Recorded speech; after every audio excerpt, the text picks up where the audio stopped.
हमारा लगी लगा हवाई दीना हीटर लगा हवाई दीना।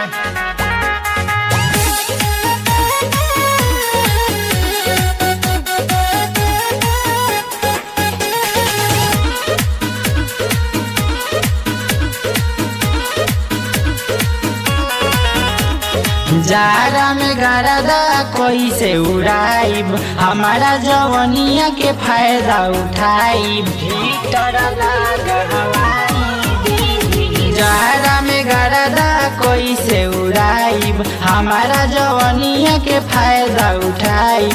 लागता सरदिया ए पियलाई दीना ए राजा हो, जाड़ा में हीटर लगा हवाई दीना ए राजा हो, हमारा ला हीटर लगा हवाई दीना।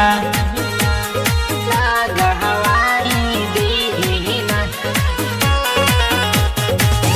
लगा हवाई दीना।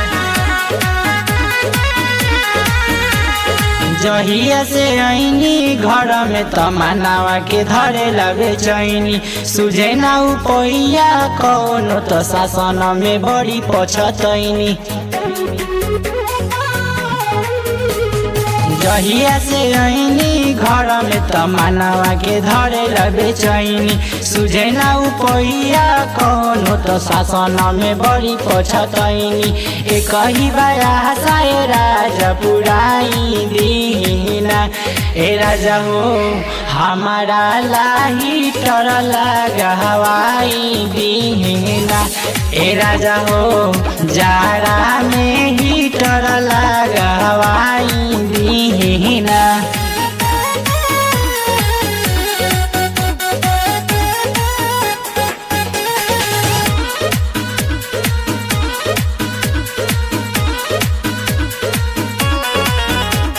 सरमन सरगम से कहानी त मना लेना हमारा बतिया, कैसे के दिनवा कटी की होता बड़ी दुर्गतिया।